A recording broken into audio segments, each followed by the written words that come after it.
अरे हीरा भैया, जरा बाहर तो आना, मुझे कुछ बात करनी है। क्या बात है धीरू? सुबह सुबह मेरे घर के बाहर? सब ठीक तो है ना? हाँ हाँ भैया, सब ठीक है। वो तो मैं तुमसे थोड़ी मदद मांगने आया था। कैसी मदद धीरू? बिना हिचकिचाए बोलो, मैं तुम्हारा अपना ही हूँ। हीरा भैया, आजकल मेरा घर की मरम्मत का काम ठप पड़ गया है। पहले तो एक वक्त की रोटी नसीब हो जाती थी, पर अब वो भी नहीं हो रही। तुम्हें भूख लगी है क्या धीरू? तुम अंदर आकर कुछ खा लो। नहीं नहीं हीरा भैया, मुझे खाना नहीं, काम चाहिए। क्या तुम मुझे अपने साथ खेती पे ले जाओगे? मेरा इस दुनिया में कोई नहीं है, पर फिर भी मुझे जीने के लिए इस पापी पेट को भरना तो होगा ही ना। घर बैठे तो कुछ नहीं कर पाऊंगा मैं।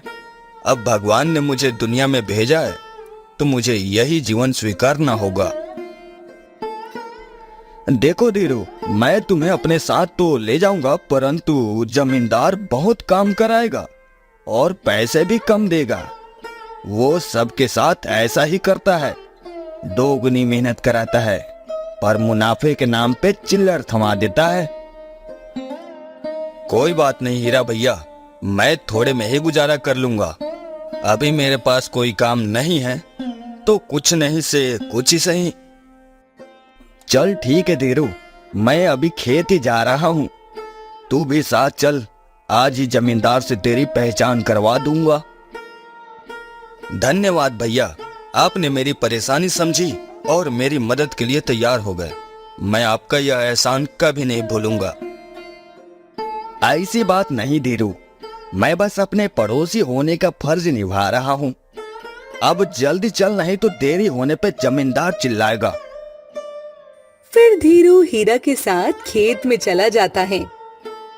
अरे हीरा, यह तेरे साथ कौन है और यहाँ क्या कर रहा है? मालिक, इसका नाम धीरू है। यह यहाँ आपसे काम मांगने आया है। इसका इस दुनिया में कोई नहीं है, यह अनाथ है। मालिक, आप इसकी मदद कर दीजिए, आपकी बड़ी मेहरबानी होगी। अच्छा ठीक है, मैं इसे काम पर रख लूंगा, पर यह अभी नया है, इसलिए इसे अभी कम मजदूरी मिलेगी। मालिक, मुझे ज्यादा रकम नहीं चाहिए, बस आप मुझे काम दे दीजिए, ताकि मैं कम से कम जिंदा रहने के लिए अपना पेट भर सकूं। ठीक है, अब तुम दोनों जाओ यहाँ से, और ध्यान रहे, जरा भी काम चोरी हुई तो मैं आधे दिन की मजदूरी काट लूंगा। जी मालिक। हीरा भैया, जमींदार तो चला गया, अब तुम मुझे काम सिखा दो, ताकि मैं तुम्हारी मदद कर सकूं। हाँ चल, तुझे खेत दिखाता हूं। अरे हीरा भैया, यह खेत तो काफी हरा भरा है, इससे तो बहुत मुनाफा होता होगा आपको। नहीं धीरू, सारा मुनाफा तो वो जमींदार ही उड़ा ले जाता है। हम मजदूरों के साथ सिर्फ काम चलने जितने पैसे आते हैं। तो हीरा भैया, तुमने कभी जमींदार से इस बारे में नहीं बात की? हो सकता है तुम लोगों के बात करने से वो थोड़ी रकम में बढ़ोतरी कर दे। नहीं धीरू, जमींदार हमारी सोच से भी ज्यादा क्रूर और लालची है। उसका बस चले तो वो हमें मुफ्त में यहाँ काम कराए। धीरू, अब बातें बंद कर, नहीं तो काम के पहले ही दिन खाली हाथ घर लौटना पड़ेगा। फिर धीरू और हीरा पूरे दिन काम करने के बाद मजदूरी लेने जमींदार के पास जाते हैं। मालिक, हमने आज का सारा काम कर दिया, अब आप हमें रकम दे दीजिए। सूरज भी ढलने वाला है, उससे पहले घर पहुंचना होगा। ये लो तुम दोनों की आज की मजदूरी, और हाँ, कल जल्दी आना, कल बहुत काम है। कल खेत आने में तनिक भी देरी हुई तो मुफ्त में काम कराऊंगा। जी मालिक, कल हम लोग जल्दी आएंगे। आज मेरी वजह से देरी हो गई, इसमें हीरा भैया की कोई गलती नहीं है। अच्छा, तो तेरे कारण मेरा काम रुका आज, अब तो तेरी मजदूरी कटी जाएगी। नहीं नहीं मालिक, आज के लिए इसे माफ कर दीजिए। आज इसका पहला दिन है। इतना जुल्म न करिए मालिक, रहम कीजिए। मेरे सामने ज्यादा जुबान न चला।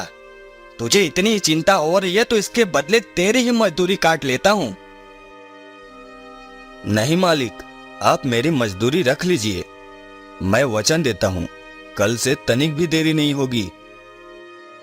तुम गरीबों के वचन पर भी भरोसा नहीं होता है मुझे। तुम जैसे गरीब लोग बस बातें बनाना जानते हो। चल अब ये ले अपनी रकम और दोनों जाओ यहाँ से, मुझे और भी काम है। अरे धीरू, तूने मुझे बचाने के लिए खुद को मुसीबत में क्यों डाल दिया? एक तो वैसे ही तुझे पैसों की जरूरत थी, अब इतने कम पैसों में तेरा क्या होगा? देख लो धीरू, अपने आंख से मैं कहता था ना, जमींदार अच्छा आदमी नहीं है। तेरा आज पहला दिन था, फिर भी उसने दया नहीं की। वो बहुत लालची है, उसके हाथ से जल्दी पैसे नहीं निकलते। रहने दो भैया, आज मेरी ही गलती थी, इसलिए मैंने सजा भुगत ली। तुम मायूस मत हो। और रही बात जमींदार की, तो भगवान सब देख रहा है, वो जल्द ही कोई ना कोई इंसाफ जरूर करेगा। तब तक के लिए हमें सब्र रखकर अपना कर्म किए जाना है। तेरा ये हौसला देखकर मुझे भी हिम्मत मिल रही है धीरू। तू इतने दुखों का सामना करने के बाद भी। अगले दिन सुबह सुबह हीरा भैया चलिए, आज खेती नहीं जाना क्या? अभी तक आप निद्रावस्था में ही दिख रहे हैं। धीरू भाई, आज मेरी तबीयत कुछ ठीक नहीं लग रही। तुम आज अकेले ही चले जाओ, मुझसे काम नहीं हो पाएगा आज। ठीक है भैया, तुम आराम करो, मैं जाता हूँ। तुम अपना ध्यान रखना। शाम को आते वक्त तुमसे मिलता हुआ घर जाऊंगा। धीरू, ओ धीरू, खेती करने जा रहे हो क्या? दादी अम्मा, आप कौन हैं? और आप मेरा नाम कैसे जानती हैं? मैंने कभी आपको इस गांव में नहीं देखा है। पुत्र धीरू, मैं सब जानती हूँ। मैं एक सन्यासिनी हूँ। मैं तेरे माथे को देखकर तेरा नसीब पढ़ सकती हूँ। दादी अम्मा, क्या आप चमत्कार भी कर सकती हैं? नहीं पुत्र, चमत्कार करने वाला तो वो है। मैं तो बस उसकी राह पे चढ़ने वाली एक जोगन हूँ। मुझे केवल तेरा भविष्य बताने की अनुमति मिली है। परंतु दादी अम्मा, मेरे साथ ऐसी आंखों घटना क्यों घटित हो रही है? इस गांव में और भी गरीब लोग हैं, लेकिन आप सिर्फ मुझे क्यों मिली? पुत्र, तू थोड़ा नादान है, दुनियादारी से अनजान है। तेरा मन सच्चा है, तू दिल का अच्छा है। तेरी किस्मत तो तेरे जन्म से ही निश्चित है। तेरा जन्म किसी खास मकसद के लिए हुआ है। तेरे हाथों किसी का उद्धार होगा। तेरी जिंदगी में सुधार होगा। पर दादी अम्मा, मैं कैसे किसी का उद्धार कर सकता हूँ? मुझे अब आगे से तो खुद की सहायता नहीं होती। तुझे अभी कुछ समझ नहीं आएगा, पर बहुत जल्द वो वक्त आएगा जब तू खुशियों की ओर जाएगा। किंतु याद रखना, अपनी खुशियों में ज्यादा बह मत जाना, क्योंकि वो जब खुशियाँ देता है तो उसके साथ परीक्षा भी लेता है। जा, अब तू अपनी कर्म भूमि पर जा। तेरी किस्मत बदलने वाली है, तेरा नसीब चमकने वाला है। अब तू जा, जल्दी जा। अरे ये क्या दादी अम्मा, ये तो गायब हो गई। ये क्या कह रही थी? मेरी तो कुछ समझ नहीं आया। आखिर ऐसा क्या होने वाला है? मुझे तो अब चिंता हो रही है, कहीं कुछ अनर्थ ना हो जाए। चल धीरू, अब अपने काम में चल, वरना जमींदार फिर से भड़केगा। भगवान के लिए मुझे बचा लो, मैं मर रहा हूँ। हे प्रभु, अब तो बारिश भी शुरू हो गई। मुझे जल्दी उस अनजान आवाज की मदद करनी होगी। भगवान के लिए मुझे बचा लो, मैं मर रहा हूँ। हे भगवान, ये पक्षी तो काफी जख्मी है, इसके पंखों से खून निकल रहा है। मैं क्या करूं? कैसे बचाऊं इसे? ऐ प्यारे पक्षी, तू रो मत, रो मत। मैं तेरे साथ हूं, मैं तुझे बचाऊंगा। मैं अभी तुझे अपने घर लेकर जाता हूँ। धीरू, तू मुझे अपने साथ ले आया। तुझे चिंता नहीं हो रही? जमींदार तुझे आज भी सुनाएगा देरी होने पे। ऐ प्यारे पक्षी, तुझे इतना सब कुछ कैसे पता है? खैर, तू पहले ठीक हो जा। यह सारी बातें बाद में भी हो सकती हैं। तेरी हालत ठीक नहीं है। ये क्या धीरू, तेरे हाथ क्यों कांप रहे हैं? मुझसे ज्यादा तकलीफ में तो तू है। मुझे पता है तुझसे मेरी ये दुर्दशा देखी नहीं जा रही है ना। ऐ प्यारे पक्षी, तू देखना, मैं तुझे जल्दी ठीक कर दूंगा। पता नहीं तेरी ये हालत किसने की, पर मैं वादा करता हूं, जब तक तू ठीक नहीं होगा तब तक मैं तुझे छोड़कर नहीं जाऊंगा। तू कितने सच्चे मन का इंसान है धीरू। तुझसे दूसरों की तकलीफ देखी नहीं जाती है। दूसरों की तकलीफ में तू चिंतित होता है। मुझे भगवान ने ऐसे ही किसी इंसान के लिए धरती पर भेजा है। तुझसे मिलने के बाद मुझे ऐसा लग रहा है जैसे मेरी तलाश पूरी हो गई। ऐ मासूम पक्षी, ये तुम क्या कह रहे हो? तुम्हारी बातें मेरी समझ के परे जा रही है। कृपया करके मुझे स्पष्ट रूप से बताओ ताकि मुझे भी कुछ समझ आए। आज एक दादी अम्मा मिली थी, वो भी ऐसे ही पहेलियों में बातें कर रही थी। मुझे सब पता है धीरू। ले, तू मेरा असली रूप देख ले, तुझे फिर सब समझ आएगा। ऐ देवी, आप कौन हैं? अभी तो आप एक पक्षी थी, यह अचानक आप स्त्री के रूप में कैसे परिवर्तित हो गई? तू बेचैन मत हो धीरू, तुझे चिंता करने की जरूरत नहीं है। अब तो तेरी चिंता करने के दिन जाने वाले हैं। अब तेरी जिंदगी में सिर्फ खुशियाँ ही खुशियाँ होंगी। मैं एक परी हूँ जो पक्षी के रूप में इस धरती पे आई हूँ। मुझे भगवान ने तेरे लिए ही यहाँ भेजा है। अब तक भगवान तेरी परीक्षा ले रहा था, पर तूने मेरी जान बचाकर मेरा उद्धार किया है। इसलिए अब तेरी जिंदगी में चमत्कार ही चमत्कार है। अब मुझे उस दादी अम्मा की बातें समझ आ रही है। वो मुझसे इसी उद्धार की बातें कर रही थी। ऐ देवी, आप इस रूप में यहाँ कैसे रह पाएंगी? ये पापी दुनिया आपके लिए खतरा बन सकती है। तू इसकी फिक्र मत कर धीरू, मैं ये पक्षी के रूप में रहूंगी, क्योंकि मुझे अपने असली रूप में धरती पर रहने की इजाजत नहीं है। मैं केवल तुझे सच बताने के लिए परी के रूप में आई थी। अब मैं फिर से पक्षी बन रही हूँ। ऐ प्यारे पक्षी, तुझे देवी के रूप में देखकर तो मैं धन्य हो गया। आ, तू आराम कर, मैं अपने काम पे जाता हूँ। धीरू, तू काम में तो जा रहा है, पर अपना ध्यान रखना। मैं तुझसे शाम में मिलूंगी। अभी मुझे किसी जरूरी काम से कहीं जाना है। पर मित्र, तू अभी अभी ठीक हुआ है, ऐसे में तुझे आराम करना चाहिए। कहीं बाहर फिर से तुझे कोई मुसीबत का सामना करना पड़े तो? अरे तू भूल मत, मैं कोई मामूली पक्षी नहीं, बल्कि एक जादुई पक्षी हूँ। मैं तो तेरी परीक्षा के लिए ख्याल हुआ था। अब मैं अपना ध्यान रख लूंगी, पर तुझे अभी बहुत हिम्मत की जरूरत है। ऐ पक्षी, तेरे आने के बाद भी अब मुझे कैसी दिक्कत होगी? सब्र रख मित्र, धीरे धीरे तुझे सब पता चल जाएगा। अब तू जा, मैं भी जा रहा हूँ। यह पक्षी मित्र फिर पहेलियां बुझा गया। खैर, जो होगा देखा जाएगा। अब मुझे खेत जाना चाहिए।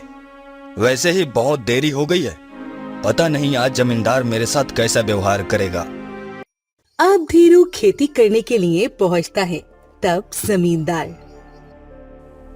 आ गया तू? मुझे तो लगा आज तू नहीं आएगा। आखिर खेत तेरे पूर्वजों का जो है, इसीलिए तो जब मर्जी तब आता है। समय की तो कोई कदर ही नहीं तुझे। ऐसा नहीं है मालिक, मुझे माफ करना। मैं समय पे आ ही रहा था, परंतु रास्ते में एक जरूरी काम याद आ गया तो वापस घर जाना पड़ा। हाँ, तू तो जैसे कोई धनी व्यक्ति है ना, इसीलिए तुझे जरूरी काम आते रहते हैं। 2 दिन मजदूरी के हुए भी कि नखरे दिखाने लगा। आज तुझे पूरे दिन बिना मजदूरी के काम करना होगा। यही तेरी सजा है। नहीं मालिक, ऐसा न करिए। कल भी आपने छोटी सी बात पे मजदूरी काट ली थी। अगर आज आपने मजदूरी नहीं दी तो मैं कैसे अपना पेट पालूंगा? मेरे घर में अनाज का एक दाना भी नहीं है अभी। तेरे कहने का क्या अर्थ है? मैं बेवजह सबकी मजदूरी रख लेता हूँ? तेरी हिम्मत कैसे हुई मुझ पे सवाल उठाने की? नहीं नहीं मालिक, आप गलत समझ रहे हैं। मेरे कहने का ये मतलब नहीं था। चुप रह, अब मैं अच्छे से समझाता हूँ। तुम गरीब लोग ऐसे ही होते हो। व्यापार करना तो आता नहीं है और मुझ जैसे भोले भाले जमींदारों पे सवाल उठाते हो। तुम लोग गरीबी में पालने वाले मामूली से कीड़े हो। तुम्हें जितनी भी सहायता मिल जाए पर तुम्हें कभी उसकी कद्र नहीं होगी। चला जा मेरे खेत से। आज मैं तुझे काम से निकाल ही देता हूँ। नहीं मालिक, दया कीजिए। आप जैसे बड़े लोग हम गरीबों की मदद नहीं करेंगे तो हम कैसे अपना गुजारा कर पाएंगे? मालिक, रहम कीजिए। मुझे मुश्किल से ये खेती का काम आपसे मिला है। मुझसे मेरा कर्म ना छीने मालिक। चल भाग यहां से। मेरा ये अटल फैसला है। अब तू मेरे खेत में काम नहीं कर सकता है। जा, मेरी नजरों से दूर हो जा। जा यहां से। काम छूटने के गम में धीरू घर में उदास बैठा रोता है। तब पक्षी, क्या बात है मित्र, तू रो क्यों रहा है? मित्र, मैं क्या करूं अब? जमींदार ने मुझे काम से निकाल दिया है और अब मेरे पास पैसे कमाने का कोई जरिया नहीं है। मैं तो सड़क पे आ गया। घर में एक दाना अनाज का नहीं बचा है। मुझे तो समझ नहीं आ रहा मेरी छोटी सी बात पे जमींदार इतना क्यों भड़क गया। तू ही बता मित्र, हक की बात करना क्या गलत है? धीरू, मैं जानता हूँ जमींदार ने तुझे क्यों निकाला है। असल में तेरे देर होने से उसे कोई आपत्ति नहीं थी। उसकी फसल अच्छी हो रही है इसलिए उसने लालच के मारे तुझे बाहर निकाल दिया ताकि उसे मजदूरी न देना पड़े।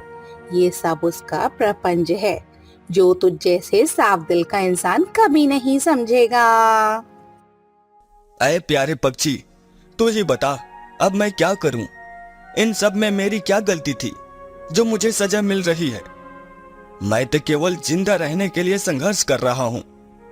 क्या यही मेरी भूल है या मेरा जन्म लेना ही सबसे बड़ी समस्या है?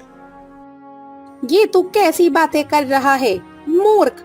तेरा जन्म तो दूसरों की भलाई करने के लिए हुआ है। तू कोई मामूली इंसान नहीं, भगवान का चहीता है, क्योंकि तेरा मन गंगा की तरह पवित्र है।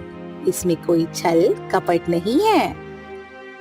नहीं मित्र, यह सब तो मेरा दिल रखने के लिए बोल रहा है। अगर सच में ऐसा कुछ होता तो मुझे इतनी समस्याओं का सामना न करना पड़ता। अगर भगवान सच में मुझे पसंद करता तो कम से कम मुझे एक वक्त तो खुशी की नसीब होने देता। धीरू, लगता है तू भूल गया कि मुझे उसी ने तेरे पास भेजा है। सुन मेरी बात अब ध्यान से। जंगल के बीचों बीच एक गुफा है। तू उस गुफा में जा और तुझे तेरी कर्म भूमि पुकार रही है। ऐ प्यारे पक्षी, क्या तू मेरे साथ नहीं आएगा? मुझे अकेले ही सफर तय करना होगा। नहीं मित्र, मेरा काम तुझे रास्ता दिखाना है। उस पे चलना तुझे अकेले ही पड़ेगा। अब मैं तेरे साथ हूँ जब तक तेरे लिए वो गुफा का रास्ता खुला है, पर मैं वहीं नहीं जा सकता क्योंकि उस गुफा में जाने का हक बस तुझे मिला है। अब तू जा, देरी ना कर, वो गुफा तेरा इंतजार कर रहा है। किंतु उस गुफा में मुझे क्या मिलेगा? अरे मित्र, बताओ तो, कहाँ उड़े जा रहे हो? ये पक्षी मित्र तो फिर से आधी बातें बताकर उड़ गया। लगता है अब मुझे मेरे सवालों का जवाब उस गुफा से ही मिलेगा। अब धीरू फिर से एक नई पहेली का उत्तर जानने के लिए निकल पड़ता है कि आखिर एक गुफा में उसकी कर्म भूमि कैसे हो सकती है। मैं तो जंगल के बीचों बीच खड़ा हूँ, पर यहाँ तो कोई गुफा नहीं दिख रहा।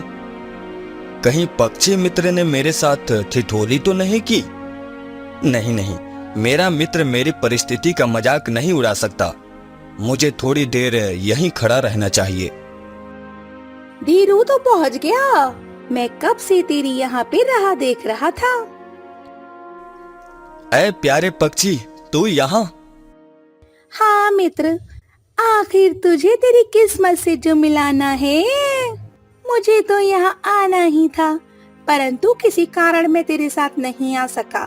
तुझे याद है ना, मैं कल तुझे कहा था कि मुझे किसी जरूरी काम से कहीं जाना है।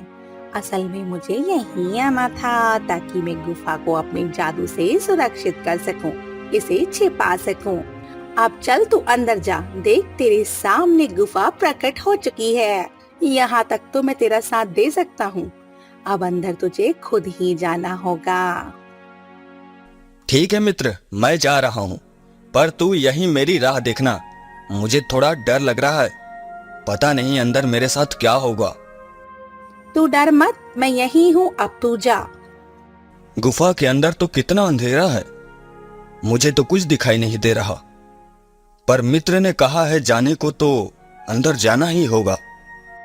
तो सीधा चलता आ धीरू, डर मत, तो खुशियों की ओर बढ़ रहा है। अपने कदम मत रोक, बस सीधे आ।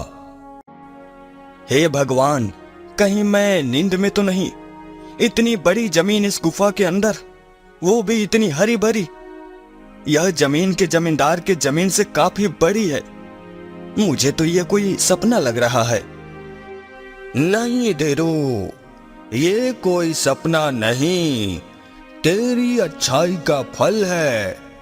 ये जमीन तेरी है, अब तू यहीं खेती कर, अपना पालन पोषण करेगा और लोगों की मदद करेगा। पर ध्यान रहे धीरू, कभी अपने मन में लालच का बसेरा मत होने देना, नहीं तो ये सब कुछ तुझसे अपने आप छीन जाएगा। ऐ अदृश्य आवाज, मैंने तो इतना सब कुछ कभी मांगा ही नहीं था, किंतु मुझे ये मिला है तो मैं इसका सही इस्तेमाल करूंगा। आप चिंता ना करें, मैं कभी अपने मन में लालच नहीं आने दूंगा। मुझे तुझसे यही उम्मीद थी धीरू। अब धीरू जादुई गुफा में खेती करते करते धनी होने लगता है। ऐ पक्षी मित्र, अब तो मेरी आर्थिक स्थिति सुधर रही है, तो अब क्यों न मैं दान पुण्य का काम शुरू कर दूं। भगवान की दया से काफी धन इकट्ठा हो गया है। जब उसने मुझे सक्षम बनाया है तो अब उसके राह पे चलने के लिए जरा भी देरी नहीं करनी चाहिए। हाँ धीरू, कह तो तुम सही रहे हो। चलो अब गांव वालों के पास चलते हैं। भगवान तुम्हें हमेशा खुश रखे धीरू, तुम तो हम गरीबों के लिए मसीहा बनकर आए हो। आज तुम अपने अच्छे वक्त में हमारी मदद कर रहे हो, कल भगवान भी तेरे बुरे वक्त में तेरा साथ देगा। ये हम गरीबों की दुआ है तुझे। भगवान करे तुझे दुनिया की सारी खुशियां मिले, तुझे कभी कोई दुखों का सामना न करना पड़े। आज के दौर में भी तू हम गरीबों का पेट भर रहा है। तू महान है धीरू, तू महान है। अच्छा, अब मुझे आप लोग अनुमति दीजिए, मैं चलता हूँ। वाह धीरू, अब तो तू सबके लिए भगवान बनता जा रहा है। नहीं नहीं मित्र, ये गलत है। भगवान की जगह कोई भी ले सकता है। अगर वो नहीं चाहता तो मैं कभी इनकी मदद नहीं कर पाता। धीरू, तेरी बातों ने तो आज मेरा दिल जीत लिया है। तेरे मित्र बनकर तो मेरी जिंदगी सफल हो गई। आज से तू मेरा घनिष्ठ मित्र है। मैं तुझे छोड़कर कहीं नहीं जाऊंगा। धीरू की अमीरी देखकर जमींदार को जलन होने लगती है। महाराज की जय हो, महाराज की जय हो। क्या बात है जमींदार, यहाँ कैसे आना हुआ? महाराज, हमारे गांव का एक अनाथ लड़का है, धीरू नाम है उसका।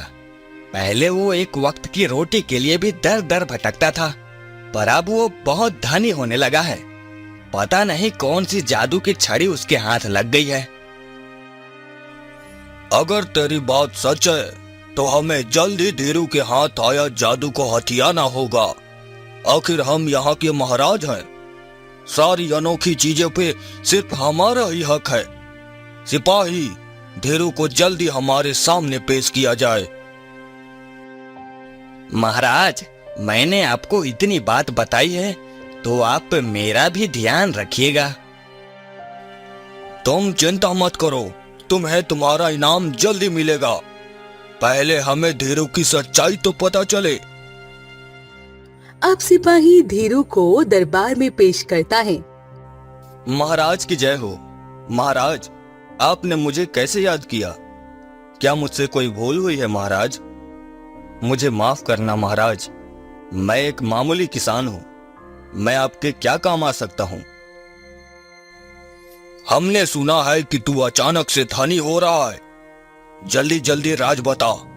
झूठ बोलने की जरूरत भी मत करना, नहीं तो सजा मिलेगी। नहीं नहीं महाराज, कोई राज नहीं है। मैं तो केवल खेती करके ही पैसे कमा रहा हूं। आपको कोई भ्रम हुआ है। महाराज, ये झूठ बोल रहा है। मैंने इसे अपने खेत से निकाल दिया था, फिर ये कहां खेती कर सकता है? इस गांव में मेरे अलावा दूसरा कोई जमींदार नहीं है। जरूर इसके हाथ कोई जादुई शक्ति लगी है। देख धीरू, आखिरी बार बोल रहे हैं हम। सच बता दे, नहीं तो बहुत बुरा होगा। मेरा यकीन कीजिए महाराज, मेरे पास कोई जादुई शक्ति नहीं है। मुझे जाने दीजिए महाराज, जाने दीजिए। सिपाही ये ऐसे नहीं मानेगा। इसे कोड़े मारने शुरू करो। जब तक ये सच न बताए रुकना मत। इसके बदन का एक एक रोइयां कांप उठे, कतरा कतरा खून गिर जाए, फिर भी इसे मारते रहना। हम भी तो देखते हैं आखिर ये कब तक अपनी जुबान बंद रखता है। ए पापी मनुष्यों, तुम लोग कब तक अपने लालच की वजह से एक निर्दोष को पीड़ित करते रहोगे? तुम्हें पता भी नहीं है इसका अंजाम कितना बुरा हो सकता है। यह पक्षी कौन है और धीरू की इतनी वकालत क्यों कर रहा है? मित्र, मित्र, तुम यहाँ क्या कर रहे हो? तुम जल्दी भागो यहाँ से, नहीं तो ये लोग तुम्हें पकड़ लेंगे। अच्छा, तो ये पक्षी ही तेरे धनी होने का राज है? सिपाही, इस पक्षी को पकड़ लो। ऐ दुष्ट राजा, अब तक तू मुझ पर जुल्म कर रहा था, इसलिए मैं शांत था। पर अब तू मेरे मित्र को कष्ट देने का सोचना भी मत। मेरे मित्र को जाने दे। यह पक्षी तो दिखने में काफी आकर्षित है। अब तो यह पक्षी मैं अपने रानी को तोहफे में दूंगा। ये पक्षी मेरे महल में पिंजरे में कैद रहेगा। ऐ प्यारे पक्षी, तू जल्दी यहाँ से भाग जा। अब पक्षी अपने परी रूप में परिवर्तित होती है। तब, ए दुष्ट इंसान, मैं कोई मामूली पक्षी नहीं, एक परी हूँ। तू मुझे कभी कैद नहीं कर पाएगा। मैं अभी धीरू को शक्तिशाली होने का वरदान देती हूँ, फिर तुम सब पे भारी पड़ेगा। नहीं नहीं देवी, आप यहाँ से जल्दी जाइए। मुझे कोई वरदान नहीं चाहिए। अभी आपका सुरक्षित होना ज्यादा जरूरी है। धीरू तो अभी भी मेरे लिए सोच रहा है। धीरू, मुझे जो होता है होने दे, पर मेरे वरदान से तू बच जाएगा। अगर मैं यहाँ से चली गई, तुझे जो कुछ भी मिला है सब छिन जाएगा। मुझे कुछ नहीं चाहिए देवी, आप अपनी जान बचाकर जल्दी से चले जाइए यहाँ से। मैं आपसे विनती करता हूँ, आपको इस गरीब की मित्रता का वास्ता है, आप जाइए। रो मत धीरू, मैं जा रही हूँ। ये क्या नालायक, तूने उसे यहाँ से भगा दिया। अब तुझे इसका जुर्माना भरना होगा। चुप कर पापी राजा, तूने आज सारी हद पार कर दी है। तू और तेरा ये चमचा जमींदार अपने कर्मों का फल जरूर भुगतेगा। तुम लोग भी बर्बाद हो जाओगे। ये मेरा श्राप है तुम दोनों को। महाराज, अब जाने दीजिए इसे। मुझे इसकी बातों से डर लग रहा है, कहीं इसकी हाय हमें न लग जाए। सिपाही, इस धीरू को महल के बाहर फेंक आओ। अब ये हमारे किसी काम का नहीं है। अब धीरू पेड़ के नीचे बैठकर अपनी किस्मत को कोसता है। भगवान, आज मैं फिर से अकेला हो गया हूँ। मेरी क्या खता थी जो मुझे ये सब झेलना पड़ा, और वो राजा और जमींदार खुशी खुशी रह रहे हैं। मेरा पक्षी मित्र भी मुझसे दूर हो गया है। अब मुझे नहीं जीना है। मुझे अपनी शरण में बुला ले भगवान, मुझे अपने पास बुला ले। धीरू, तुम यहाँ पेड़ के नीचे बैठकर क्यों रो रहे हो? सब ठीक हो रहा है। अब तुम्हें पता है राजा का शासन खत्म हो गया है और जमींदार भी सड़क पे आ गया है। भगवान ने इंसाफ कर दिया धीरू, उन्हें उनके कर्मों का फल मिल गया। अब तुम रुष्ट मत हो। पर भैया, इन सब में तो मुझसे मेरा मित्र दूर हो गया ना। मुझे इस चीज का गम नहीं है कि मैं फिर से गरीब हो गया। बस मुझे मेरा अकेलापन फिर से खटकने लगा है। तुम चिंता मत करो धीरू, मैं भी तो तुम्हारा अपना ही हूँ। मैं हमेशा तुम्हारा साथ दूंगा। तुम खुद को अकेला मत समझो, पूरा गांव तुम्हारा ही है। अच्छा धीरू, अब मैं चलता हूँ, मुझे कुछ काम है। तुम अपना ध्यान रखना। तुम्हारा धन्यवाद हीरा भैया, तुम्हें मेरी इतनी चिंता है, ये जानकर मुझे अच्छा लगा। अब तुम जाओ, मैं भी थोड़ी देर में घर चला जाऊंगा।